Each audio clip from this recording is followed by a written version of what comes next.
आज का हमारा विषय है सरोजिनी नायडू, जिन्हें हम भारत कोकिला के नाम से भी जानते हैं। The Nightingale of India. हाँ, और हमारे पास उनकी जीवनी पर आधारित कुछ बहुत अच्छे स्रोत हैं। और आज हम इन स्रोतों के जरिए एक बहुत ही दिलचस्प सवाल का जवाब ढूंढने की कोशिश करेंगे।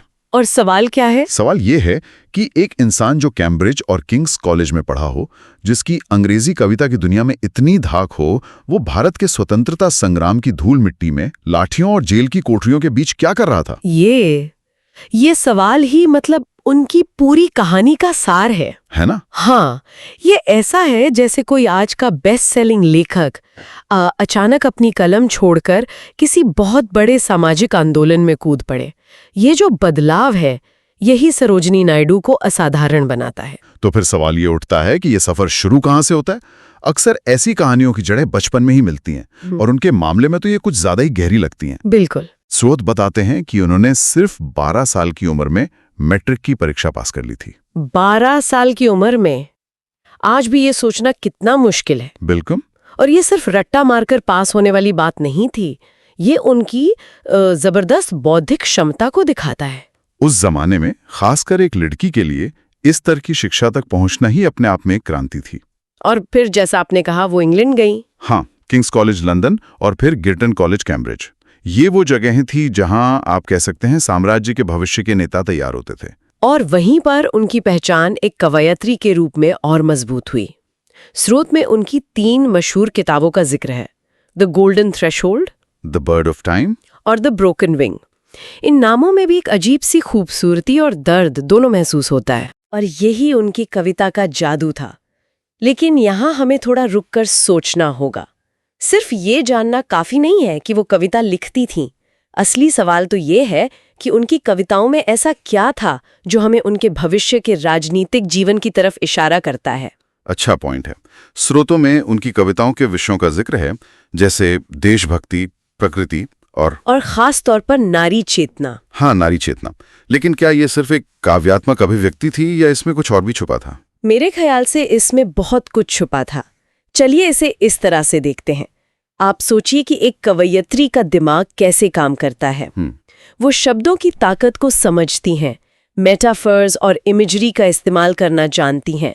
जब वो भाषण देती थीं, तो वो सिर्फ राजनीतिक तथ्य नहीं बताती थीं, बल्कि लोगों के दिलों में एक तस्वीर बनाती थीं, एक एहसास जगाती थीं। अच्छा। उनकी भाषा में जो काव्यात्मकता थी, वही उनकी सबसे बड़ी राजनीतिक ताकत बनी। मतलब आप ये कह रहे हैं कि उनका कविता लिखना एक तरह की ट्रेनिंग थी, उनके भविष्य के लिए एक तैयारी। बिल्कुल।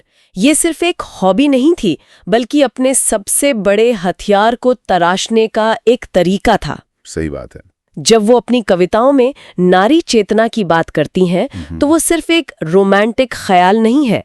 वो भारतीय स्त्री के भीतर की शक्ति, उसके सपनों और उसकी सीमाओं की बात कर रही हैं। और यही समझ बाद में काम आई। हाँ, यही समाज बाद में उन्हें हजारों महिलाओं को स्वतंत्रता संग्राम से जोड़ने में मदद करती है।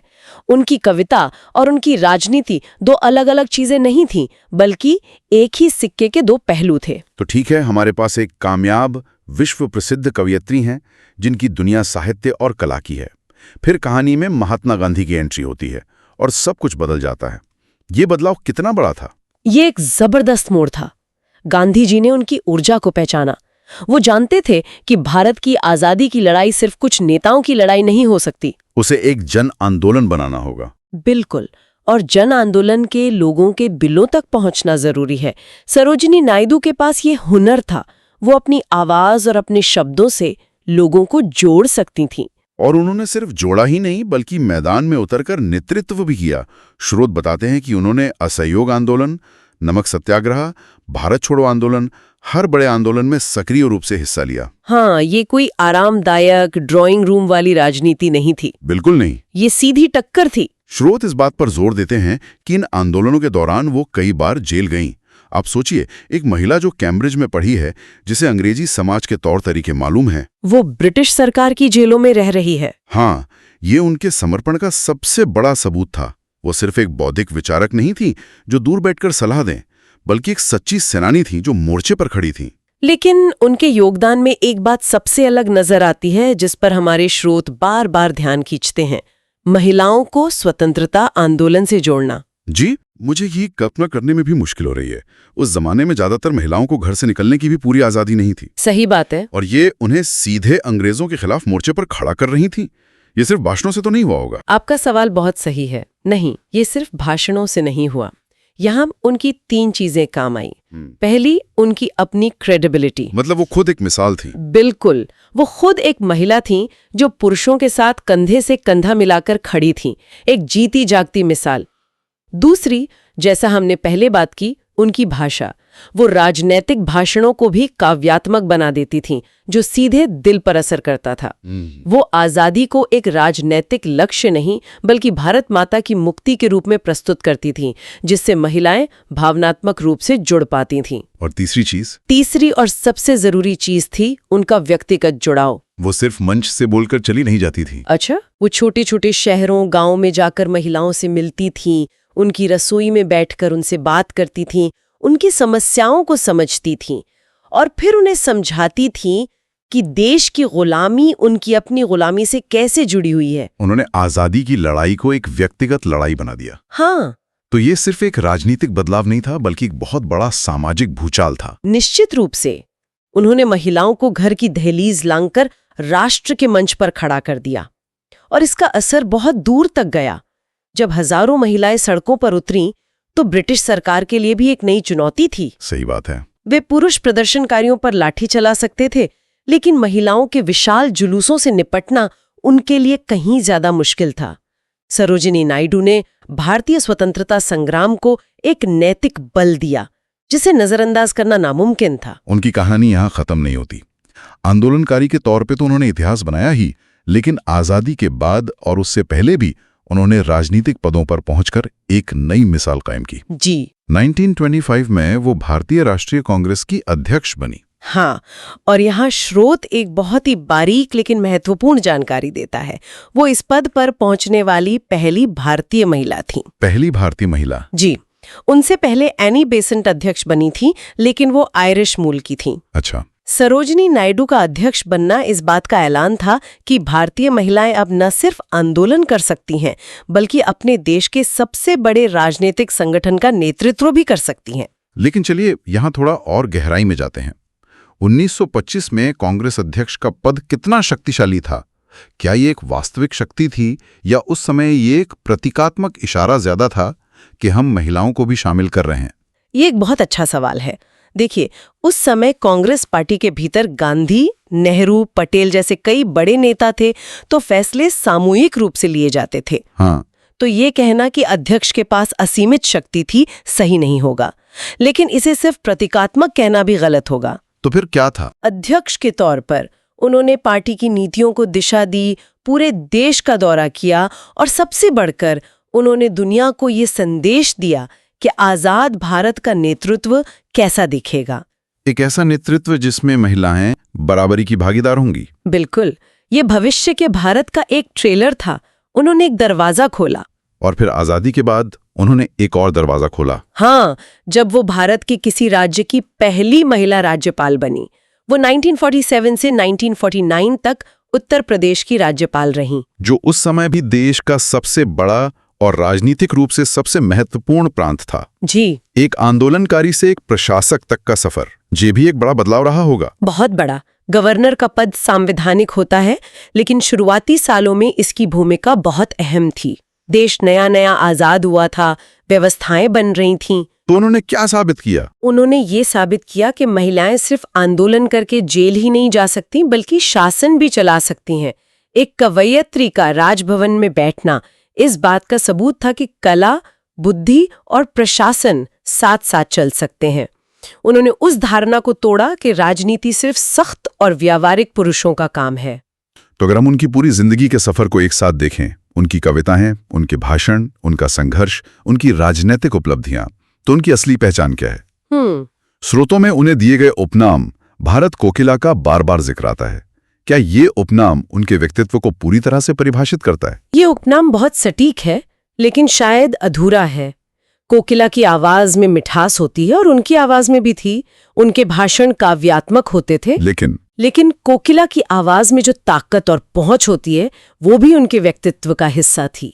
उनकी आवाज सिर्फ मधुर नहीं थी, वो लाखों लोगों को प्रेरित करने वाली, झकझोर देने वाली और ब्रिटिश साम्राज्य को चुनौती देने वाली आवाज थी। ये दिलचस्प पॉइंट है। अक्सर कोकिला जैसे उपनाम एक सौम्य कोमल छवि बनाते हैं, लेकिन सरोजनी नायडू तो एक निडर योद्धा थी। बिल्कुल। तो क्या कभी ऐसा हुआ कि उनकी ये दो पहचान, कवयित्री और राजनेता, एक दूसरे से टकराई हों? ये एक ऐसा सवाल है जिसका सीधा जवाब मिलना मुश्किल है, लेकिन हम अंदाजा लगा सकते हैं। क्या उनकी बाद की जिंदगी में हमें उतनी कविताएं नहीं मिलती जितनी शुरुआती दौर में मिली। शायद राजनीति की व्यस्तता ने उन्हें लिखने का समय नहीं दिया, या शायद उनका पूरा जीवन ही एक कविता बन गया था। उनका हर भाषण, हर कार्य देश के लिए लिखी जा रही एक लंबी कविता का हिस्सा था। उन्होंने अपनी रचनात्मक ऊर्जा को कागज से निकालकर समाज में प्रवाहित कर दिया। और उनकी इसी विरासत को सम्मान देने के लिए स्रोत बताते हैं कि उनके जन्मदिन 13 फरवरी को भारत में राष्ट्रीय महिला दिवस के रूप में मनाया जाता है। और ये बहुत महत्वपूर्ण है। हम उनका जन्मदिन किसी राजनीतिक विजय दिवस के तौर पर नहीं, बल्कि महिला दिवस के तौर पर मनाते हैं। हाँ, यह इस बात को रेखांकित करता है कि उनका सबसे बड़ा योगदान शायद यही था, भारतीय महिलाओं को उनकी अपनी ताकत का एहसास दिलाना। वो सिर्फ एक नेता नहीं, बल्कि करोड़ों महिलाओं के लिए प्रेरणा थी। तो कुल मिलाकर उनकी कहानी सिर्फ एक स्वतंत्रता सेनानी की कहानी नहीं है। यह कला और सक्रियता, शब्द और कर्म के संगम की कहानी है। हाँ, और ये संगम बहुत दुर्लभ है। अक्सर कलाकार समाज की आलोचना करते हैं, उसे एक आईना दिखाते हैं, और राजनेता व्यवस्था को चलाते हैं। और उन्होंने दोनों किया।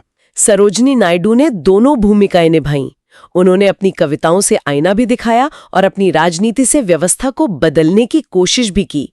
उनकी जिंदगी हमें सिखाती है कि एक कलाकार सिर्फ मनोरंजन करने वाला नहीं होता, बल्कि वो समाज के निर्माण में सबसे महत्वपूर्ण भूमिका निभा सकता है। तो आज हमने सरोजनी नायडू के जीवन के कई अनदेखे पहलुओं को समझने की कोशिश की।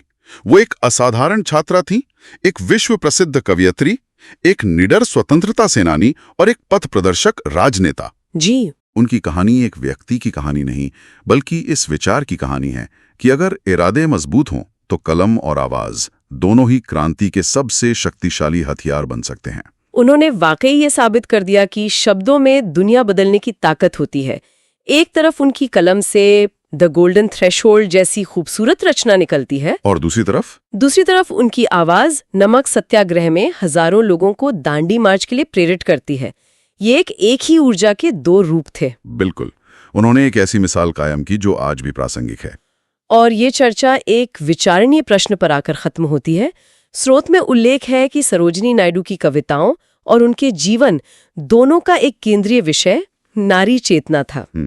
उन्होंने एक सशक्त, स्वतंत्र और शिक्षित भारतीय महिला की कल्पना की और उसे साकार करने के लिए अपना जीवन लगा दिया। आज जब हम पीछे मुड़कर देखते हैं तो सोचने वाली बात यह है कि उन्होंने जिस सशक्त महिला की नींव रखी थी, हम उस इमारत को कितना ऊंचा बना पाए हैं और उस विरासत को हम कितना आगे ले जा पाए हैं। हाँ, उनकी विरासत आज के समाज के लिए कितनी मायने रखती है और उसे आगे ले जाने की जिम्मेदारी किसकी है।